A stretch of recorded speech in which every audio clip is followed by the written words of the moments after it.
Hey, it's Kevin DeWitt here and welcome to another plugin knowledge session. In this session, we're going to talk about the low-end focus module in iZotope Ozone 9.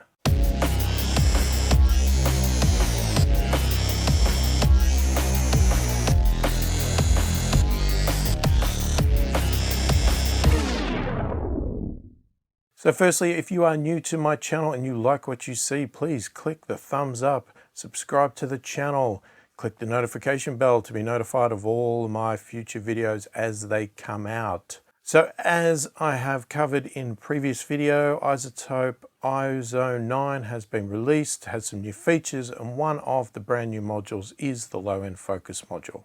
So this module does exactly what it says basically on the tin. It is a low-end focus module. It focuses on your low end, and that is what you do. When you open this module in Ozone 9, you are going to concentrate on working on your low end and getting it sounding the best that you can in your song. Now, obviously, as Ozone 9 is technically designed as a mastering tool, that is really where it's benefiting. So this tool here is working on a stereo file. If you actually want to really concentrate on the low end and you have some issues with your low end and you have just come from mixing it, sometimes it's advisable just to go back to that mix and work on it there, because you can really get down to the isolated instruments within that low end range.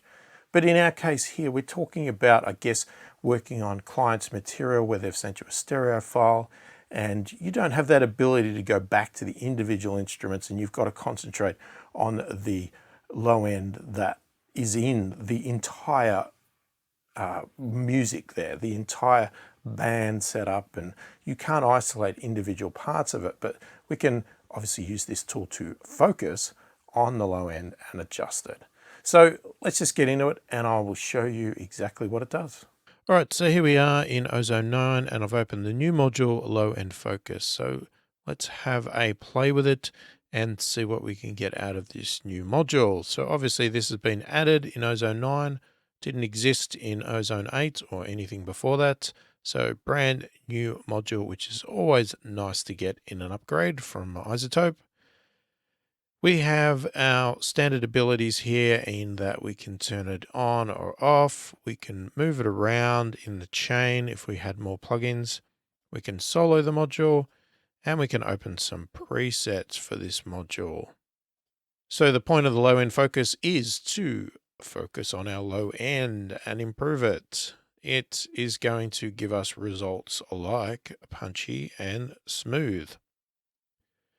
It's going to be a very simple plugin to use, but also very powerful. So we can run this in stereo or in mid side. So if running in mid side would be very handy if we want to control the low end just in the mid, say where our kick or our bass is, or both, but not affect an instrument that may be more out to the sides, like our guitars or synths or something that maybe has some low end that we don't want to modify. So using this feature here would be great for that.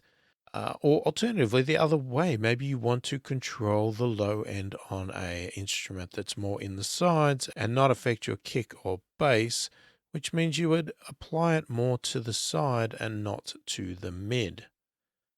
So we'll come back to that one a bit in a minute, but I see probably most people doing this in stereo, even myself.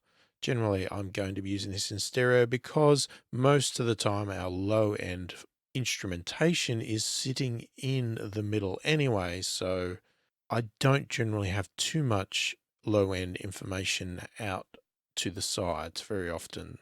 That's just me, but that doesn't mean that a client's work isn't going to do that. So it's great to have that feature there. We can adjust our range here. We can go to a maximum of 300 Hertz and we can bring it all the way down to 50. We can even bring up this one. So we might want to just do a little section here, say more our low mids, but not our real low. So we might want to leave our kick and sub alone, but target our bass guitar or something like that. So we can do that with these sliders. We can also press the solo button to hear just this range. So we can really concentrate on what we're doing. And then we have two settings here, punchy and smooth. And then we also have our contrast, which is to go up or down. And we have a listen button. So this solos the difference between the unprocessed input and processed output signals. Okay. And we have a gain where we can do some makeup gain if we find that what we do is reducing our level of our instrument or low end, we can bring it back up. So to give you an explanation of these three settings here from the manual, basically what they are saying is that these two, the punchy setting is an aggressive and exaggerated, emphasizing the applied contrast, which is this control. And smooth is subtle, preserving the integrity of the original recording. So they're stating it's how aggressively the processing is applied, and it basically affects how this function works when it's positive or negative. And then when it is with this control here, positive or negative, the positive attenuates any spectral content that is out of focus to bring out the transients, leading to a punchier sound. And negative blurs the low end in a similar way to saturation. The transients will lose focus, similar to smoothing effect of some analog compression.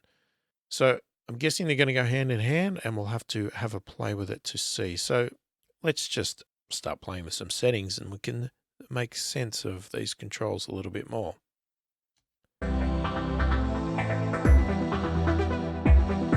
Okay, so this is our song as it is now. Turn it on.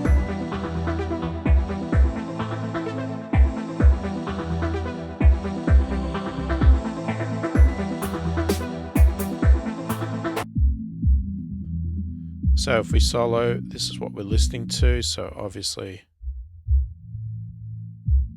we can pick our range to whatever we want. So if we wanted to try and really just target that kick, maybe not add in the muddy in there, but just really target that kick.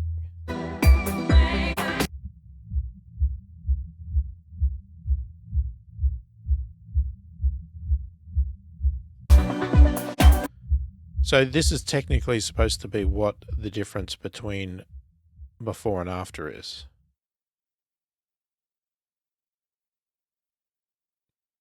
So you can see there with the listen button on, if I have none of the settings changed, we hear nothing,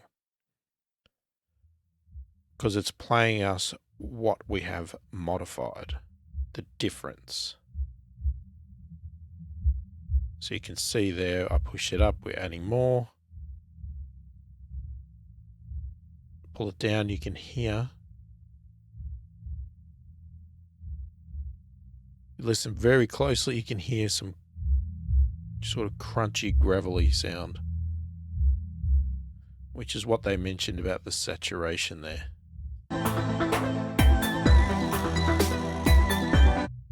So we just solo that again. Alright, so I'll just stick with punchy and I'll flick between the two maximum values.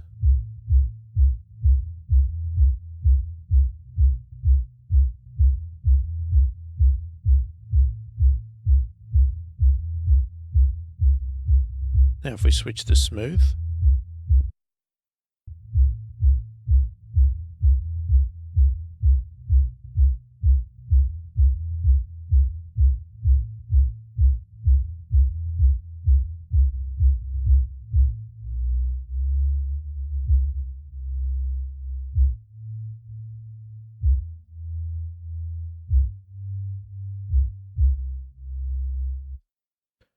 so they try to describe it there on the screen and even show it with a picture there, that it's supposed to be a slower response time to make it sustain a bit more for smooth.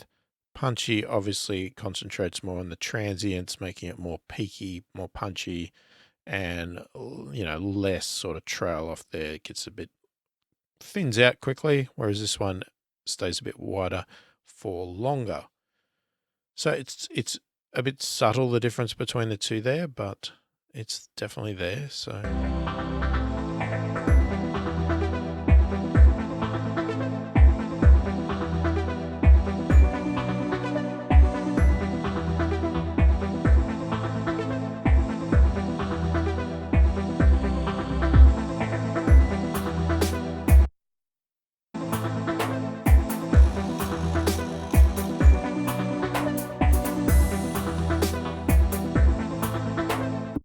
all right, so I'm just going to pull up another instance of low end here, and I'm going to actually set, let's put the settings to be the same. All right, so what we're going to do first is I'm going to compare contrast up 100%, contrast down 100%, both on punchy setting, and we will flick between the two. So bypass them both. Just before. Full punchy.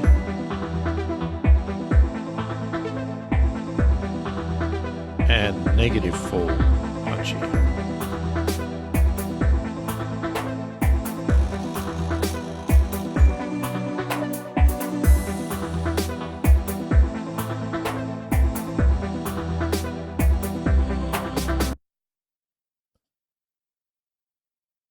All right, and now if we do the same thing with smooth. Okay, so one full positive smooth, one full negative smooth.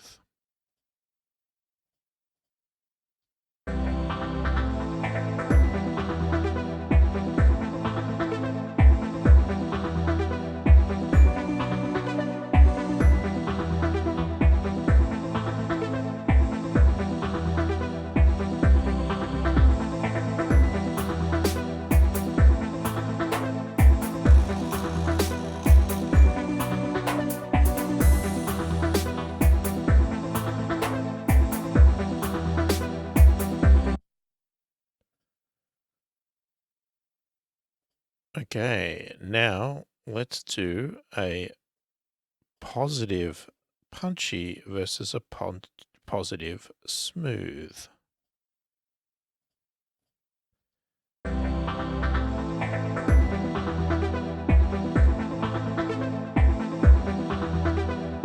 It's punchy,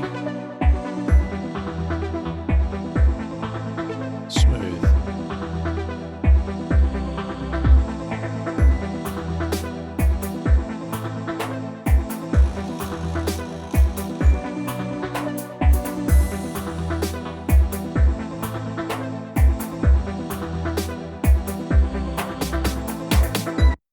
Yeah, I can hear that. So I can hear definitely the punchy is tighter, shorter, and doesn't drag out as long, the kick there, whereas smooth extends it out, makes it fuller and a lot more extended in length. The trail off is louder. And let's do the same thing for, well, let's do the same thing for negative. Compare the negative punchy and negative smooth.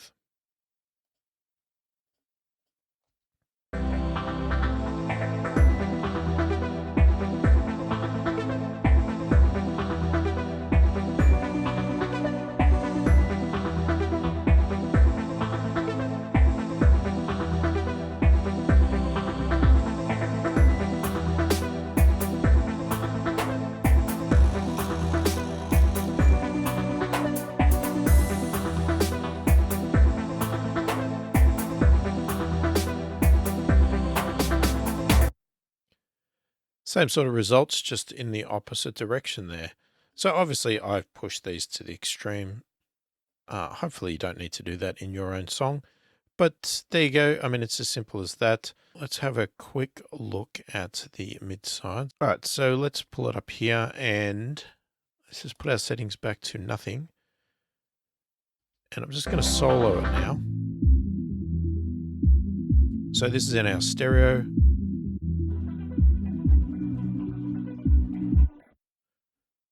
Okay, so when we switch over to mid-side, okay, so we can actually link the channels.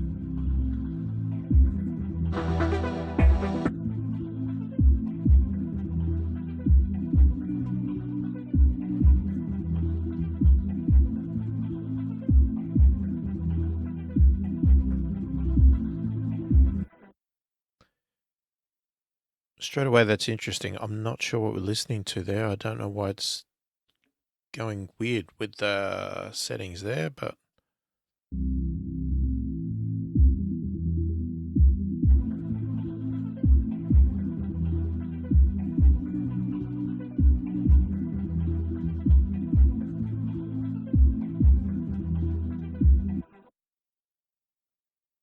okay, maybe here's a question for you. Am I doing something wrong? Because all I've done is turn this feature on and change it to mid-side. I haven't actually placed any settings that I'm aware of on here. I have changed the range. Okay, hang on.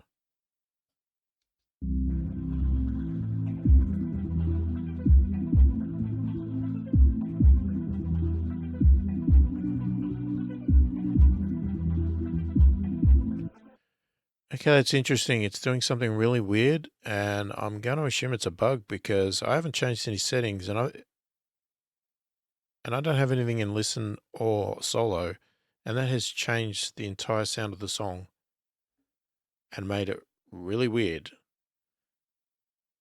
So let's now solo something and have a listen. So this is our mid. So I've soloed the mid here. So if we go across to our mid, that's the entire song. That's our. So we can put our setting onto the mid alone, whichever setting you like, and it's just going to affect this portion here. Now, in the opposite, I could actually solo the side.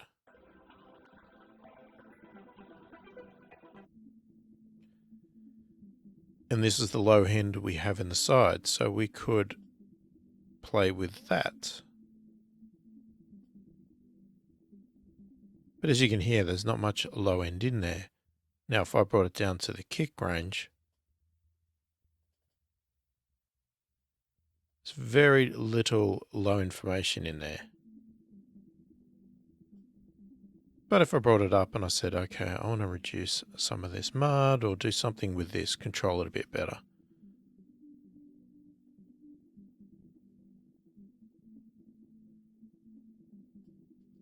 Now, you could obviously do that. So I would probably find that I would be more working on the actual mid itself, so you might bypass the side.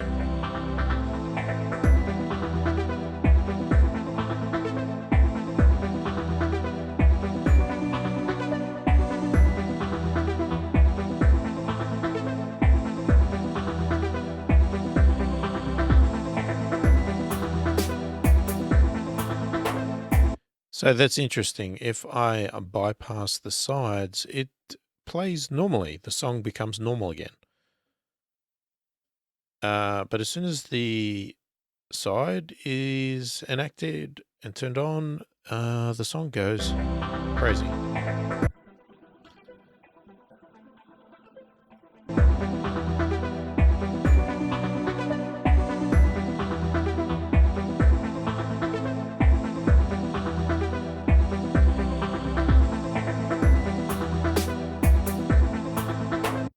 Okay, that's interesting. It's now working fine.